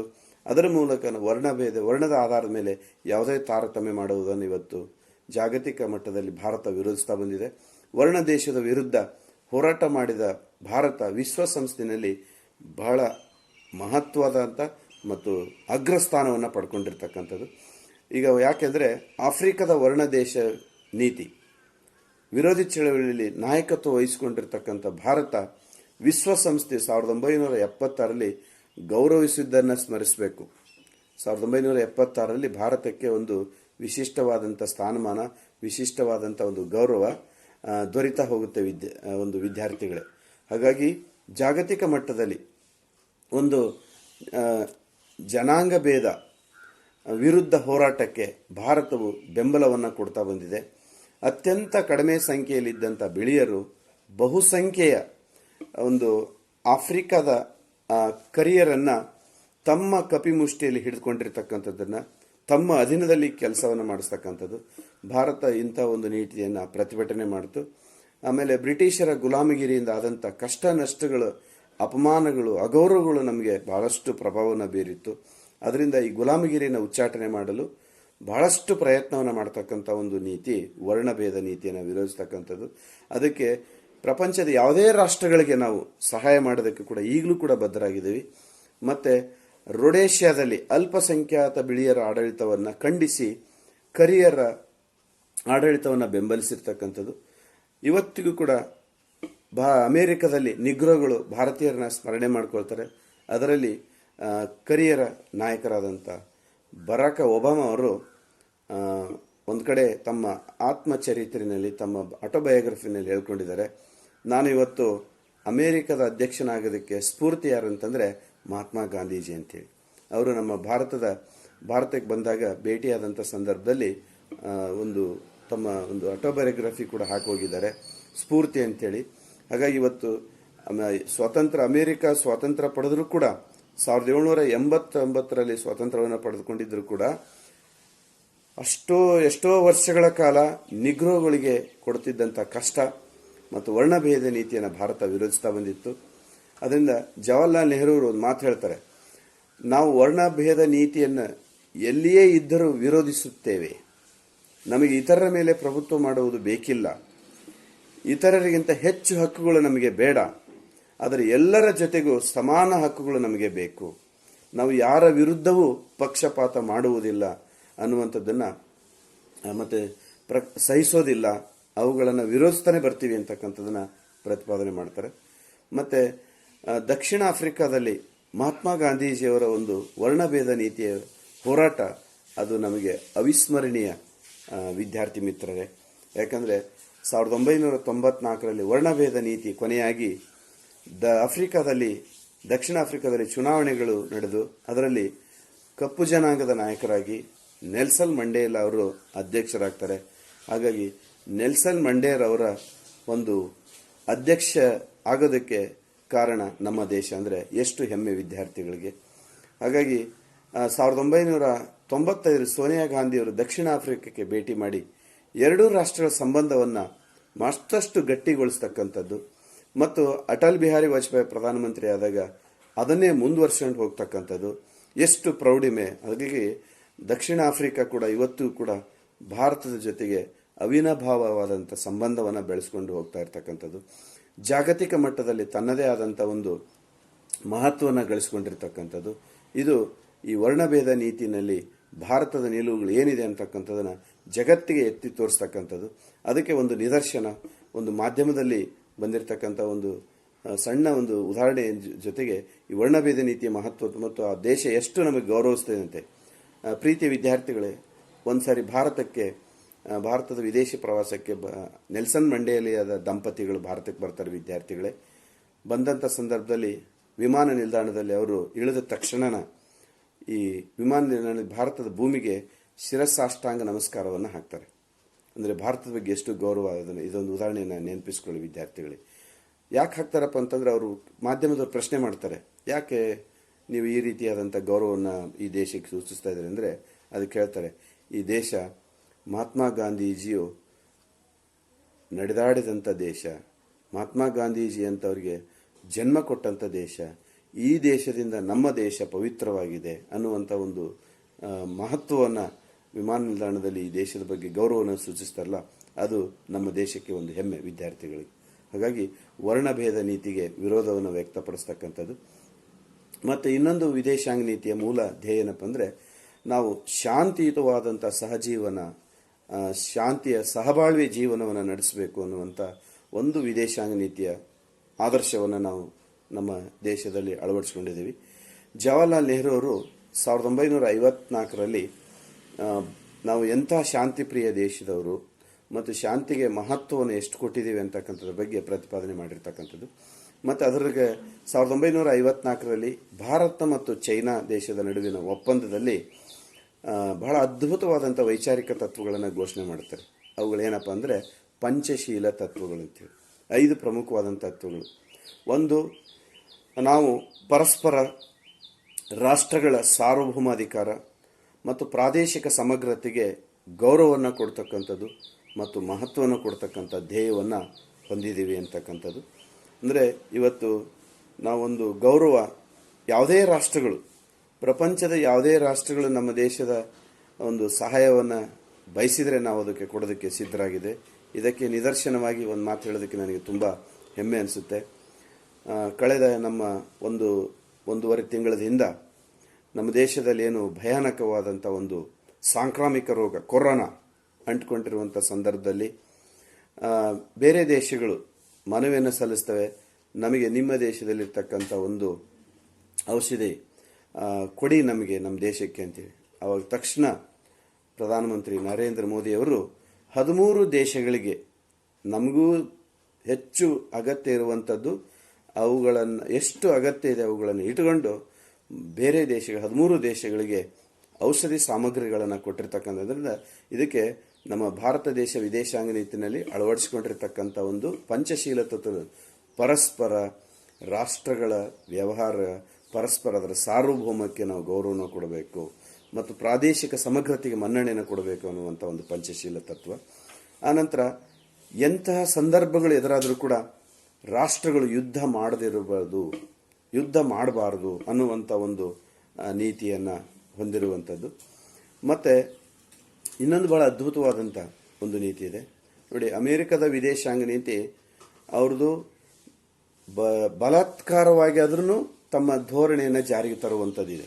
ಅದರಿಂದ ನಮ್ಮ ದೇಶದ ವಿದೇಶಾಂಗ ನೀತಿಯ ಒಂದು ಪಂಚಶೀಲ ತತ್ವ ಏನು ಪ್ರತಿಪಾದನೆ ಮಾಡುತ್ತೆ ಅಂದರೆ, ರಾಷ್ಟ್ರಗಳು ಆಂತರಿಕ ವ್ಯವಹಾರಗಳಲ್ಲಿ ಹಸ್ತಕ್ಷೇಪ ಮಾಡಬಾರ್ದು. ಅಂದರೆ ನಾವು ಬೇರೆ ರಾಷ್ಟ್ರಗಳ ಆಂತರಿಕ ವ್ಯವಹಾರಗಳಲ್ಲಿ, ಈಗ ಅಮೆರಿಕ ಪ್ರಜಾಪ್ರಭುತ್ವದ ನೀತಿಯ ಮೂಲಕ ಬೇರೆ ರಾಷ್ಟ್ರದ ಆಂತರಿಕ ವ್ಯವಹಾರಗಳಲ್ಲಿ ಹಸ್ತಕ್ಷೇಪ ಮಾಡ್ತಾನೇ ಬಂದಿದೆ. ಅದಕ್ಕೋಸ್ಕರ ಯಾವುದೇ ರಾಷ್ಟ್ರದ ಆಂತರಿಕ ವ್ಯವಹಾರಗಳಲ್ಲಿ ಹಸ್ತಕ್ಷೇಪ ಮಾಡಬಾರ್ದು ಅಂತ. ಮತ್ತು ಸಮಾನತೆ, ಪರಸ್ಪರ ಸಹಾಯ ಮಾಡುವುದು, ಅದಕ್ಕೆ ನಿದರ್ಶನವನ್ನು ನಾನು ಮೇಲೆ ಹೇಳಿದ್ದೀನಿ ನಿಮಗೆ. ಎಂಥ ಸಂದರ್ಭದಲ್ಲಿ ಕೂಡ ಸಹಾಯ ಮಾಡ್ತಕ್ಕಂಥದ್ದು, ಸಹಕಾರ ನೀಡುವಂಥದ್ದು, ಮತ್ತು ಎಲ್ಲ ರಾಷ್ಟ್ರಗಳೊಡನೆ, ಇದು ಬಹಳ ಅದ್ಭುತವಾದಂಥದ್ದು ಪಂಚಶೀಲ ತತ್ವಗಳಲ್ಲಿ, ಎಲ್ಲ ರಾಷ್ಟ್ರಗಳೊಡನೆ ಶಾಂತಿಯುತವಾದಂಥ, ಸಹಕಾರಯುತವಾದಂಥ, ಸಹಬಾಳ್ವಿತವಾದಂಥ ಜೀವನವನ್ನು ನಡೆಸುವುದು ನಮ್ಮ ಪಂಚಶೀಲ ತತ್ವದ ಧ್ಯೇಯವಾಕ್ಯವಾಗಿದೆ. ಹಾಗಾಗಿ ಶಾಂತಿ ಅಂತಕ್ಕಂಥ ಒಂದು ಪರಿಕಲ್ಪನೆ ಬಂದಾಗ ಒಂದು ಮಾತು ನನಗೆ ನೆನಪಾಗುತ್ತೆ ವಿದ್ಯಾರ್ಥಿಗಳೇ. ಏನಪ್ಪ ಅಂದರೆ, ಒಬ್ಬ ತತ್ವಜ್ಞಾನಿ ಪ್ರತಿಪಾದನೆ ಮಾಡ್ತಿದ್ದ, ಜಗತ್ತಿನಲ್ಲಿ, ಅದರಲ್ಲಿ 21ನೇ ಶತಮಾನದಲ್ಲಿ 2 ಪ್ರಮುಖ ವಿಚಾರಗಳು, ಒಂದು ಬಾಂಬ್, ಎರಡನೇದ್ದು ಶಾಂತಿ. ಇವೆರಡು ವಿಚಾರಗಳು ಜಗತ್ತಿನ ಮೇಲೆ ಬಹಳ ಪ್ರಭಾವವನ್ನು ಬೀರ್ತಾ ಇದ್ದಾವೆ ಅಂತೇಳಿ ಮತ್ತು ಪರಿಣಾಮಕಾರಿಯಾದಂಥ ಸಾಧನಗಳಾಗ್ತವೆ ಅಂಥೇಳಿ. ಹಾಗಾಗಿ ಜಗತ್ತಿಗೆ ಬಾಂಬ್ ಎಷ್ಟು ಒಂದು ಪರಿಣಾಮವನ್ನು ಬೀರ್ತಾ ಅಂದರೆ, ಅದು ನಾಶದ ಕಡೆಗೆ ಜಗತ್ತನ್ನು ಕೊಂಡೊಯ್ಯುವಂಥ ಸಾಧನ ವಿದ್ಯಾರ್ಥಿಗಳಿಗೆ. ಆದರೆ ಶಾಂತಿ ಮಾನವನ ಬೆಳವಣಿಗೆ, ಮಾನವನ ಉಳಿವಿಕೆಗೆ, ಮಾನವನ ಒಂದು ಅಗತ್ಯತೆಗೆ ಒಂದು ಪ್ರಮುಖವಾದಂಥ ಒಂದು ಜಗತ್ತಿನ ಉಳಿವಿಗೆ ಮಹಾ ಸಾಧನವಾಗ್ತಕ್ಕಂಥದ್ದಂತೂ ಪ್ರತಿಪಾದನೆ ಮಾಡಿದಂಥ ದೇಶ ಭಾರತ ದೇಶ. ಹಾಗಾಗಿ ಜಗತ್ತಿಗೆ ಶಾಂತಿಯ ಮಂತ್ರವನ್ನು ಹಾಕಿಕೊಟ್ಟಂಥ ಮಹಾನ್ ತತ್ವಜ್ಞಾನಿ, ಆದರ್ಶ ಚಿಂತಕ, ಭಾರತದ ಪಿತಾಮಹ ಮಹಾತ್ಮ ಗಾಂಧೀಜಿಯವರು. ಹಾಗಾಗಿ ಶಾಂತಿ ಜಗತ್ತಿನ ಉಳಿವಿಕೆಗೆ ಸಾಧನವಾಗಿದೆ, ಆದರೆ ಬಾಂಬು ಜಗತ್ತಿನ ನಾಶಕ್ಕೆ ಸಾಧನವಾಗಿದೆ. ಅದರಿಂದ ಜಗತ್ತಿನ ಎಲ್ಲ ರಾಷ್ಟ್ರಗಳು ಇವತ್ತು ಈ ಶಾಂತಿ ಪ್ರಿಯವಾದಂಥ ಒಂದು ಶಾಂತಿಯ ವಾತಾವರಣ ಸೃಷ್ಟಿ ಮಾಡ್ತಕ್ಕಂಥ ಪ್ರಯತ್ನ ಮಾಡ್ತಾ ಇದೆ. ಅದಕ್ಕೆ ಭದ್ರ ಬುನಾದಿಯನ್ನು ಹಾಕಿಕೊಟ್ಟಂಥ ಒಂದು ದೇಶ ಭಾರತ ದೇಶ. ಅದಕ್ಕೆ ಎಲ್ಲ ರಾಷ್ಟ್ರಗಳನ್ನೇ ಶಾಂತಿಯುತವಾದಂಥ, ಸಹಕಾರಯುತವಾದಂಥ, ಸಹಬಾಳ್ವಿತವಾದಂಥ ಜೀವನವನ್ನು ನಡೆಸುವಂಥ ಒಂದು ಧ್ಯೇಯ ನಮ್ಮ ಪಂಚಶೀಲ ತತ್ವಗಳಿದೆ ವಿದ್ಯಾರ್ಥಿಗಳಿಗೆ. ಅದಕ್ಕೆ ಈ ಪಂಚಶೀಲ ತತ್ವದ ಒಂದು ವೈಶಿಷ್ಟ್ಯತೆಯಿಂದ ಪ್ರಭಾವಿತರಾದಂಥ ಒಂದು ನಮ್ಮ ದೇಶದಲ್ಲಿ ನೋಡಿ 1955ರಲ್ಲಿ ಬಾಂಡುಂಗ್ ಸಮ್ಮೇಳನ ನಡೆಯುತ್ತೆ ವಿದ್ಯಾರ್ಥಿಗಳಿಗೆ. ಅಲ್ಲಿ 6 ತತ್ವಗಳನ್ನು ಪ್ರತಿಪಾದನೆ ಮಾಡ್ತಾರೆ ನಮ್ಮ ದೇಶದವರು. ಒಂದು, ಮಾನವ ಮೂಲಭೂತ ಹಕ್ಕುಗಳ ಮನ್ನಣೆ ಆಗಬೇಕು, ಮತ್ತು ರಾಷ್ಟ್ರಗಳಿಗೆ ತಮ್ಮ ರಕ್ಷಣೆ ಮಾಡಿಕೊಳ್ಳುವ ಹಕ್ಕು ಇರಬೇಕು, ಮತ್ತು ಗುಪ್ತ ಒಪ್ಪಂದಗಳನ್ನು ಮಾಡಿಕೊಳ್ಳುವಂಥ ಹಕ್ಕು ಇರಬೇಕು, ಮತ್ತು ಬಹಿರಂಗ ಒಪ್ಪಂದಕ್ಕೆ ಅಂದರೆ ಬಾಹ್ಯವಾಗಿ ಬೇರೆ ಬೇರೆ ರಾಷ್ಟ್ರಗಳಿಗೆ ಅಗತ್ಯವಾದಂಥ ಬಹಿರಂಗ ಒಪ್ಪಂದಕ್ಕೆ ಸಹಿ ಹಾಕಬೇಕು, ಮತ್ತು ಯಾವುದೇ ರಾಷ್ಟ್ರದ ವಿವಾದಗಳನ್ನು ಶಾಂತಿಯುತವಾಗಿ ಬಗೆಹರಿಸಿಕೊಳ್ಬೇಕು, ಮತ್ತು ಬಹಳ ಅದ್ಭುತವಾದದ್ದು ಏನಂತಂದರೆ ಯಾವುದು ಸರಿ ಅನಿಸುತ್ತೆ, ಯಾವುದು ಒಳ್ಳೆಯದು ಅನಿಸುತ್ತೆ ಅದಕ್ಕೆ ಮನ್ನಣೆ ಇರಬೇಕು, ಮಹತ್ವ ಇರಬೇಕು ಅಂತ ಪ್ರತಿಪಾದನೆ ಮಾಡಿದ್ದದು. ಹಾಗೆ ನ್ಯಾಯಕ್ಕೆ ಮನ್ನಣೆ ಕೊಡಬೇಕು ಅಂತ 6 ಪ್ರಮುಖ ಒಪ್ಪಂದಗಳನ್ನು ಮಾಡಿಕೊಡು ಸಮ್ಮೇಳನದಲ್ಲಿ ಅದನ್ನು ಜಾರಿಗೆ ತರ್ತಕ್ಕಂಥ ಒಂದು ಪ್ರಯತ್ನವನ್ನು ಭಾರತ ಪ್ರಾರಂಭಿಸುತ್ತೆ. ಈ ಎಲ್ಲ ಪ್ರಮುಖ ತತ್ವಗಳು, ಪಂಚಶೀಲ ತತ್ವಗಳನ್ನು, ಬಾಂಡುಂಗ್ ಸಮ್ಮೇಳನ ನಡೆದಿರ್ತಕ್ಕಂಥ ತತ್ವಗಳನ್ನು ಅಲ್ಲಿ ಭಾಗವಹಿಸಿದಂಥ 11 ಅಲಿಪ್ತ ರಾಷ್ಟ್ರಗಳು ತಕ್ಷಣ ಒಪ್ಪಿಕೊಳ್ತವೆ. ಇದರಿಂದ ರಾಷ್ಟ್ರಗಳು ಶಾಂತಿಯುತ ಜೀವನ ನಡೆಸೋದಕ್ಕೆ ಸಾಧ್ಯ ಆಗಿದೆ. ಇಂದಿಗೂ ಕೂಡ ಭಾರತ ಶಾಂತಿಯ ಸಹಜೀವನಕ್ಕೆ ಬಹಳ ಮಹತ್ವವನ್ನು ಕೊಟ್ಟಿರ್ತಕ್ಕಂಥ ಒಂದು ದೇಶ. ಅದರಲ್ಲಿ ಪಂಚಶೀಲ ತತ್ವಗಳು ನಮ್ಮ ಸ್ವಾತಂತ್ರ್ಯದ ಹೋರಾಟದಿಂದ ಮತ್ತು ಮಹಾತ್ಮ ಗಾಂಧೀಜಿಯವರ ಬೋಧನೆಗಳಿಂದ ಬಂದಿರತಕ್ಕಂಥ ಅಂತೇಳಿ ನಾವು ಅವುಗಳನ್ನು ಗಮನಿಸ್ತಾ ಹೋಗಬೇಕು. ಯಾಕಂದರೆ ಇವು ಪಂಚಶೀಲ ತತ್ವಗಳಿದೆಯಲ್ಲ ವಿದ್ಯಾರ್ಥಿಗಳಿಗೆ ಸತ್ವಯುತ ನೀತಿಗಳು ಎಂದೆಂದಿಗೂ ಕೂಡ ಅಗತ್ಯವಾದದ್ದು, ಎಂದೆಂದಿಗೂ ಕೂಡ ಮಹತ್ವವಾದದ್ದು, ಬಹಳ ಅಗತ್ಯವಾದದ್ದು. ಯಾಕಂದ್ರೆ ನೋಡಿ, ನಾನು ಒಂದು ನಿದರ್ಶನ, ಶಾಂತಿ ಮತ್ತು ನ್ಯೂಕ್ಲಿಯರ್ ಬಾಂಬ್ ಆಗಿರ್ಬೋದು, ಯಾವುದೇ ಶಸ್ತ್ರಾಸ್ತ್ರಗಳಾಗಿರ್ಬೋದು, ನಾಶ, ಬಾಂಬ್ ಅಂದರೆ ನಾಶ, ಆದರೆ ಶಾಂತಿ ಜಗತ್ತಿನ ಉಳುವಿಕೆಗೆ, ಜಗತ್ತಿನ ಒಂದು ಬೆಳವಣಿಗೆಗೆ ಮುಖ್ಯವಾದಂಥ ಸಾಧನ ಆಗತಕ್ಕಂಥದ್ದು. ಹೀಗೆ ಶಾಂತಿ ಪರಿಕಲ್ಪನೆ ಬಗ್ಗೆ ಜಗತ್ತಿಗೆ ಪಾಠ ಹೇಳಿದಂಥ ಒಂದು ದೇಶ ಭಾರತ ದೇಶ ಅಂತ ವಿದ್ಯಾರ್ಥಿಗಳಿಗೆ. ಹಾಗೆ ಮತ್ತೊಂದು 5ನೇ ಒಂದು ವಿದೇಶಾಂಗ ನೀತಿಯ ಪ್ರಮುಖ ತತ್ವ ಏನೇನು ವಿದ್ಯಾರ್ಥಿಗಳಿಗೆ, ವಿಶ್ವಸಂಸ್ಥೆಯಲ್ಲಿ ನಂಬಿಕೆಯನ್ನು ಹೊಂದಿರುವಂಥದ್ದು. ಬಹುಶಃ ನಿಮಗೆ ಗೊತ್ತಿರಲಿ ವಿದ್ಯಾರ್ಥಿಗಳಿಗೆ, ಜಗತ್ತಿನ ಅನೇಕ ರಾಷ್ಟ್ರಗಳು 2ನೇ ಮಹಾಯುದ್ಧದ ನಂತರ ವಿಶ್ವಸಂಸ್ಥೆ ಅಸ್ತಿತ್ವಕ್ಕೆ ಬಂದಂಥ ಸಂದರ್ಭದಲ್ಲಿ ಆ ವಿಶ್ವಸಂಸ್ಥೆಯಲ್ಲಿ ನಂಬಿಕೆಯನ್ನು ಹೊಂದಿ ಮೊಟ್ಟ ಮೊದಲು ಸಹಿ ಹಾಕಿರ್ತಕ್ಕಂಥ ದೇಶ ಭಾರತ ದೇಶ ವಿದ್ಯಾರ್ಥಿಗಳಿಗೆ. ಹಾಗಾಗಿ ವಿಶ್ವಸಂಸ್ಥೆಯಲ್ಲಿ ಅದು ಕೈಗೊಳ್ಳುವಂಥ, ಅದು ಜಾಗತಿಕ ಮಟ್ಟದಲ್ಲಿ ಅದರ ಸಾಧನೆ ಮತ್ತು ವೈಫಲ್ಯಗಳು ಕೂಡ ಇದ್ದೇ ಇದೆ. ಹಾಗಾಗಿ ಅಚಲವಾದಂಥ ನಂಬಿಕೆ ಇಡೋದು ಭಾರತದ ವಿದೇಶಾಂಗ ನೀತಿಯ ಮತ್ತೊಂದು ಪ್ರಮುಖವಾದಂಥ ಲಕ್ಷಣ ಆಗಿದೆ. ವಿಶ್ವಸಂಸ್ಥೆ ಅಂತಾರಾಷ್ಟ್ರೀಯ ವಿವಾದಗಳನ್ನು ಶಾಂತಿಯುತವಾಗಿ ಪರಿಹರಿಸಬಲ್ಲದು ಮತ್ತು ಎಂದು ದೃಢವಾಗಿ ನಂಬಿರತಕ್ಕಂಥ ಒಂದು ದೇಶ. ಹಾಗಾಗಿ ನೋಡಿ ವಿದ್ಯಾರ್ಥಿಗಳಿಗೆ ಒಂದು ಸಣ್ಣ ನಿದರ್ಶನ ಹೇಳ್ತೀನಿ, ನಿಮ್ಮ ಜೊತೆಯಲ್ಲಿ ಹಂಚ್ಕೊಳ್ತೀನಿ. ಏನಪ್ಪ ಅಂದರೆ 1970ರಲ್ಲೇ ನಾವು ಜಮ್ಮು ಕಾಶ್ಮೀರ ಸಮಸ್ಯೆಯನ್ನು ಬಗೆಹರಿಸಿಕೊಡಿ ಅಂತೇಳಿ ವಿಶ್ವಸಂಸ್ಥೆಗೆ ಮನವಿಯನ್ನು ಸಲ್ಲಿಸಿದ್ವಿ. ಇದುವರೆಗೂ ಕೂಡ ನಾವು ತಾಳ್ಮೆಯಿಂದ ಕಾಯ್ತಾ ಇದ್ದೀವಿ. ಯಾವ ರಾಷ್ಟ್ರನೂ ಕೂಡ ಇಷ್ಟು ತಾಳ್ಮೆಯಿಂದ ಕಾಯೋದಿಲ್ಲ. ಹಾಗಾಗಿ ಭಾರತ ಮತ್ತು ಪಾಕ್ ಸಮಸ್ಯೆ ಮತ್ತು ಇನ್ನೂ ಹಾಗೆ ಉಳಿದುಕೊಂಡಿದೆ 2 ರಾಷ್ಟ್ರಗಳ ನಡುವೆ. ಹಾಗಾಗಿ ವಿಶ್ವಸಂಸ್ಥೆ ಅಪ್ಪಣೆ ಮೇರೆಗೆ ಭಾರತವು ಕೊರಿಯಾ, ಕಾಂಗೋ, ವಿಯೆಟ್ನಾಂ, ಕಾಂಬೋಡಿಯಾ ಮತ್ತು ಲೆಬನಾನ್ಗಳ ತನ್ನ ಶಾಂತಿ ಸೈನ್ಯವನ್ನು ಕೂಡ ಕಳಿಸಿತ್ತು ವಿದ್ಯಾರ್ಥಿಗಳಿಗೆ. ಭಾರತ ಮತ್ತು ಪಾಕ್ ನಡುವೆ ಯುದ್ಧ ನಡೆದಾಗ ವಿಶ್ವಸಂಸ್ಥೆಯು ಪಾಕಿಸ್ತಾನದ ಪರವಾಗಿ ಇದ್ದರೂ ಕೂಡ ಭಾರತ ಅದರ ಮೇಲೆ ಇಟ್ಟಿರ್ತಕ್ಕಂಥ ನಂಬಿಕೆ ಎಷ್ಟು ಅಗಾಧವಾದದ್ದು, ಎಷ್ಟು ಮಹತ್ವದ್ದು ಅಂತೇಳಿ ನಾವು ಗಮನಿಸ್ತಾ ಹೋಗಬೇಕು. 1991ರಲ್ಲಿ ವಿಶ್ವಸಂಸ್ಥೆ ವಿಶೇಷ ಸಮಿತಿಯಲ್ಲಿ ಭಾರತವು ಶಾಂತಿ ಸ್ಥಾಪನೆಗಾಗಿ ವಿಶ್ವಸಂಸ್ಥೆ ಜೊತೆಗೆ ಸಹಕರಿಸುತ್ತದೆ ಎಂದು ಪ್ರತಿಪಾದನೆ ಮಾಡಿತು.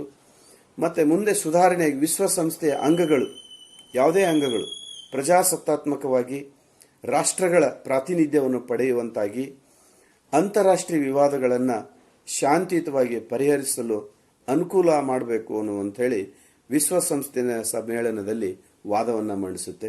ಹಾಗಾಗಿ ವಿಶ್ವಸಂಸ್ಥೆ ಜಾಗತಿಕ ಮಟ್ಟದ ಒಂದು ಪ್ರಮುಖ ಸಂಸ್ಥೆ. ಜಗತ್ತಿನಾದ್ಯಂತ ಶಾಂತಿ ಮತ್ತು ಭದ್ರತೆ ಮತ್ತು ಐಕ್ಯತೆಯನ್ನು ಕಾಪಾಡುವಂಥ ನಿಟ್ಟಿನಲ್ಲಿ ವಿಶ್ವಸಂಸ್ಥೆಯ ಪಾತ್ರ ಬಹಳ ಮುಖ್ಯವಾಗಿದೆ ಅಂತಕ್ಕಂಥದ್ದನ್ನು ನಾವು ಗಮನಿಸ್ತಾ ಹೋಗಬೇಕು. ಅದರಲ್ಲಿ ಆ ಸಂಸ್ಥೆಯಲ್ಲಿ ನಂಬಿಕೆಯನ್ನು ಅಚಲವಾಗಿ ದೃಢವಾಗಿ ಇಟ್ಕೊಂಡಿರ್ತಕ್ಕಂಥ ಒಂದು ದೇಶ ನಮ್ಮದು ವಿದ್ಯಾರ್ಥಿಗಳೇ. ಹಾಗಾಗಿ ಇಂಥ ಒಂದು ವಿಶಿಷ್ಟತೆಯನ್ನು ಹೊಂದಿರುವಂಥ ದೇಶ ಇದು. ಮತ್ತು ಮತ್ತೊಂದು ಪ್ರಮುಖವಾದಂಥ ತತ್ವ ಅಥವಾ ಲಕ್ಷಣ ಏನಪ್ಪ ವಿದೇಶಾಂಗ ನೀತಿದು, ಏಷ್ಯಾ ರಾಷ್ಟ್ರಗಳ ಬಗ್ಗೆ ವಿಶೇಷವಾದಂಥ ಒಂದು ಒಲವು ಮತ್ತು ಆಸಕ್ತಿ ಇದೆ ವಿದ್ಯಾರ್ಥಿಗಳಿಗೆ. ಯಾಕೆಂದರೆ ಇವತ್ತು ನಿಮಗೆ ಒಂದು ವಿಚಾರ ಪ್ರಮುಖವಾಗಿ ತಿಳ್ಕೊಂಡಿರಿ. ಏನಪ್ಪ ಅಂದರೆ ಏಷ್ಯಾ ಖಂಡ ಜಗತ್ತಿನ ಎಲ್ಲ ಖಂಡಗಳಿಗಿಂತ ಆಕರ್ಷಣೀಯವಾದಂಥ ಖಂಡ, ಭಾಳ ವಿಶಿಷ್ಟವಾದಂಥ ಒಂದು ಖಂಡವಾಗಿದೆ. ಯಾಕೆಂದರೆ ಜಗತ್ತಿನ ಅತ್ಯುತ್ತಮ ಮಾರುಕಟ್ಟೆ ಖಂಡ ಯಾವುದು ಅಂತಂದರೆ ಭಾರತ ದೇಶ ವಿದ್ಯಾರ್ಥಿಗಳಿಗೆ, ಅದರಲ್ಲಿ ಏಷ್ಯಾ ಖಂಡ ವಿದ್ಯಾರ್ಥಿಗಳಿಗೆ. ಅದರಲ್ಲಿ ಏಷ್ಯಾ ಖಂಡದಲ್ಲಿ ಭಾರತ ಜಗತ್ತಿನ ಅತ್ಯುತ್ತಮ ಮಾರುಕಟ್ಟೆ ಖಂಡ ಅಂತ ಕರೀತಾರೆ. ಹಾಗಾಗಿ ಭಾರತ ಈ ನಿಟ್ಟಿನಲ್ಲಿ ಏನು ಮಾಡುತ್ತಂದರೆ ಆಫ್ರಿಕಾ ಏಷ್ಯಾ ರಾಷ್ಟ್ರಗಳ ಕಡೆಗೆ ಹೆಚ್ಚು ಗಮನ ಹರಿಸಬೇಕು, ಈ ರಾಷ್ಟ್ರಗಳ ಜೊತೆಗೆ ನಿಕಟವಾದಂಥ ಸಂಪರ್ಕವನ್ನು ಬಯಸಬೇಕು, ಹೊಂದಬೇಕು ಅಂತೇಳಿ 1940ರಲ್ಲಿ ದಿಲ್ಲಿಯಲ್ಲಿ ನಡೆದ ಏಷ್ಯನ್ ಸಮ್ಮೇಳನದಲ್ಲಿ ನೆಹರು ಒಂದು ಮಾತು ಪ್ರತಿಪಾದನೆ ಮಾಡ್ತಾರೆ. ಇಂದಿನ ಪ್ರಪಂಚದ ಬಿಕ್ಕಟ್ಟಿನಲ್ಲಿ ಏನೆಲ್ಲ ಬಿಕ್ಕಟ್ಟುಗಳಿದೆಯಲ್ಲ, ಎರಡನೇ ಮಹಾಯುದ್ಧದ ನಂತರ ಒಂದು ಸೈದ್ಧಾಂತಿಕ ಸಂಘರ್ಷಗಳು, ಹಾಗಾಗಿ ಏಷ್ಯಾ ತನ್ನದೇ ಆದಂಥ ಪ್ರಮುಖ ಪಾತ್ರವನ್ನು ವಹಿಸಬೇಕು. ಇನ್ನು ಮುಂದೆ ಏಷ್ಯಾದ ರಾಷ್ಟ್ರಗಳನ್ನು ಬೇರೆ ರಾಷ್ಟ್ರಗಳು ತಮ್ಮ ಕೈಗೊಂಬೆಗಳಂತೆ ಉಪಯೋಗಿಸಬಾರದು. ಪ್ರಪಂಚದ ಶಾಂತಿಯನ್ನು ಕಾಪಾಡಲು ಬಲಿಷ್ಠ ಏಷ್ಯಾ ಖಂಡದ ಅಗತ್ಯವಿದೆ ಅಂಥೇಳಿ ನೆಹರು ಅವರವರು ಪ್ರತಿಪಾದನೆ ಮಾಡಿದರು. ಹಾಗಾಗಿ ವಿಶ್ವದ ಎಲ್ಲ ಚಟುವಟಿಕೆಗಳಲ್ಲಿ ಭಾರತ ಅದರಲ್ಲಿ ಏಷ್ಯಾ ನಾಯಕತ್ವವನ್ನು ವಹಿಸಬೇಕು. ತಾನು ನಾಯಕತ್ವವನ್ನು ವಹಿಸ್ಕೊಳ್ತೀನಿ ಅಂತ ಹೇಳದೇ ಇದ್ದರೂ ಏಷ್ಯಾ ರಾಷ್ಟ್ರಗಳ ಪರವಾಗಿ ವಿಶ್ವಸಂಸ್ಥೆಯಲ್ಲಿ ಭಾರತ ತನ್ನ ವಿದೇಶ ಧೋರಣೆಯಲ್ಲಿ ಏಷ್ಯಾ ಖಂಡಕ್ಕೆ ಹೆಚ್ಚಿನ ಆದ್ಯತೆಯನ್ನು ಕೊಡಬೇಕು ಅಂತೇಳಿ ಪ್ರತಿಪಾದಿಸಿದರು. ಹಾಗಾಗಿ ಈ ನಿಟ್ಟಿನಲ್ಲಿ 1985ರಲ್ಲಿ ದಕ್ಷಿಣದಲ್ಲಿ 7 ರಾಷ್ಟ್ರಗಳು ಪ್ರಾದೇಶಿಕ ಸಹಕಾರವನ್ನು ಹೆಚ್ಚಿಸುವಂಥ ದೃಷ್ಟಿಯಿಂದ ಒಂದು ಸಾರ್ಕ್ ಅಂತ ಸಂಸ್ಥೆಯನ್ನು ಸ್ಥಾಪನೆ ಮಾಡಿಕೊಂಡಿರೋದು ಭಾಳ ವೈಚಾರಿಕವಾದಂಥ, ಭಾಳ ಒಂದು ಏಷ್ಯಾ ಖಂಡದ ಬಗ್ಗೆ ಅಪಾರವಾದಂಥ ಚಿಂತನೆ ಭಾರತದಿಂದ ಪ್ರಾರಂಭವಾಗಿರ್ತಕ್ಕಂಥದ್ದು ಭಾಳ ಅದ್ಭುತ ವಿದ್ಯಾರ್ಥಿಗಳೇ. ಹಾಗಾಗಿ ಏಷ್ಯಾ ಖಂಡದಲ್ಲಿ ಸಾರ್ಕ್ ಅಂತ ಒಂದು ಸಂಸ್ಥೆ, ದಕ್ಷಿಣ ಪ್ರಾದೇಶಿಕ ರಾಷ್ಟ್ರಗಳ ಸಹಕಾರ ಒಕ್ಕೂಟ ಅಂತ ಏನು ಸ್ಥಾಪನೆ ಮಾಡಿಕೊಂಡು ಭಾರತ ಇವತ್ತು ಅದರಲ್ಲಿ ಸಾರ್ಕ್ನ ಸ್ಥಾಪನೆ ಮಾಡುವಂಥ ಒಂದು ಕಾರ್ಯದಲ್ಲಿ, ಅದರ ನಡೆಯಲ್ಲಿ ಭಾರತದ ಒಂದು ಬಹುಮುಖ್ಯ ಪಾತ್ರವಿದೆ ವಿದ್ಯಾರ್ಥಿಗಳೇ. ಹಾಗಾಗಿ ಅಂಥ ಒಂದು ವಿಶೇಷವಾದಂಥ ತತ್ವ ಆದರ್ಶವನ್ನು ಸಾರ್ಕ್ನ ಯಾಕಂದರೆ ದಕ್ಷಿಣ ಏಷ್ಯಾ ಖಂಡದಲ್ಲಿ ದಕ್ಷಿಣ ಭಾಗದ ರಾಷ್ಟ್ರಗಳನ್ನು, ಅದರಲ್ಲಿ ವಿಶೇಷವಾಗಿ ಈ ದಕ್ಷಿಣ ಭಾಗದಲ್ಲಿ ಬರ್ತಕ್ಕಂಥ ರಾಷ್ಟ್ರಗಳು ಎಲ್ಲರನ್ನೂ ಒಗ್ಗೂಡಿಸಿ ನಮ್ಮ ಸಂಪನ್ಮೂಲಗಳನ್ನು ಹೆಚ್ಚು ಸದುಪಯೋಗ ಪಡಿಸ್ಕೊಳ್ತಕ್ಕಂಥದ್ದು ಮತ್ತು ನಮ್ಮ ಸಮಗ್ರತೆಯನ್ನು, ಏಷ್ಯಾ ಖಂಡದ ಸಮಗ್ರತೆ ದೃಷ್ಟಿಯಿಂದ ಈ ಸಾರ್ಕ್ ಈ ನಿಟ್ಟಿನಲ್ಲಿ ಬಹಳಷ್ಟು ಸಮ್ಮೇಳನಗಳನ್ನು ಆಯೋಜನೆ ಮಾಡಿ ಅವುಗಳನ್ನು ಕಾರ್ಯರೂಪಕ್ಕೆ ತಂದು ಅದರಲ್ಲಿ ಎಂತಹ ಪರಿಸ್ಥಿತಿ ಎದುರಾದರೂ ಕೂಡ ಇವತ್ತು ನೋಡಿ ಭಾರತ ಮತ್ತು ಪಾಕಿಸ್ತಾನದ ನಡುವೆ ಅಷ್ಟು ಸೌಹಾರ್ದಿತ ಸಂಬಂಧವನ್ನು ಹೊಂದತಕ್ಕಂಥ ಪ್ರಯತ್ನ ಭಾರತದಿದ್ದರೂ ಕೂಡ ಅದರ ಧೋರಣೆಗಳಿಂದ ಒಂದು ಏಷ್ಯಾ ಖಂಡದಲ್ಲಿ ಬಹಳಷ್ಟು ಒಂದು ಪರಿಣಾಮವನ್ನು ಬೀರ್ತಕ್ಕಂಥ ಒಂದು ಪ್ರಕ್ರಿಯೆಗಳು ಪ್ರಾರಂಭವಾಗಿದೆ ಅಂತಕ್ಕಂಥದ್ದನ್ನು ಗಮನಿಸಬಹುದು. ಹಾಗಾಗಿ ಮತ್ತು ಈ ವಿಶೇಷವಾಗಿ ಒಂದು ಈ ಏಷ್ಯಾ ರಾಷ್ಟ್ರಗಳ ಬಗ್ಗೆ ಯಾಕೆ ಆಸಕ್ತಿ ಬಂತು ಅಂತಂದರೆ ಇಲ್ಲಿನ ಸಂಪನ್ಮೂಲಗಳು, ಇಲ್ಲಿನ ಮಾನವ ಸಂಪನ್ಮೂಲ, ಪ್ರಾಕೃತಿಕ ಸಂಪನ್ಮೂಲಗಳು ಹೇರಳವಾಗಿ ಸಿಗೋದ್ರಿಂದ ಜಗತ್ತಿನ ಎಲ್ಲ ರಾಷ್ಟ್ರಗಳು ಈ ರಾಷ್ಟ್ರಗಳ ಜೊತೆಯಲ್ಲಿ ಹೆಚ್ಚು ವ್ಯಾವಹಾರಿಕ ಸಂಬಂಧಗಳನ್ನು ಮತ್ತು ಒಪ್ಪಂದಗಳನ್ನು ಮಾಡ್ಕೊಳ್ಳೋದಕ್ಕೆ ಮುಂದೆ ಬರ್ತಕ್ಕಂಥದ್ದನ್ನು ಗಮನಿಸಬೇಕು. ಹಾಗಾಗಿ ಭಾಳ ಹೇರಳವಾಗಿ ಈಗ ಅದರಿಂದ ನಾನು ಆವಾಗಲೇ ಒಂದು ಮಾತು ಪ್ರತಿಪಾದನೆ ಮಾಡಿದೆ, ಏನಪ್ಪ ಅಂದರೆ ಜಗತ್ತಿನ ಎಲ್ಲ ರಾಷ್ಟ್ರಗಳಿಗೆ ಅತ್ಯುತ್ತಮ ಮಾರುಕಟ್ಟೆ ಖಂಡ ಏಷ್ಯಾ ಖಂಡ, ಮಾರುಕಟ್ಟೆ ದೇಶ ಭಾರತ ದೇಶ.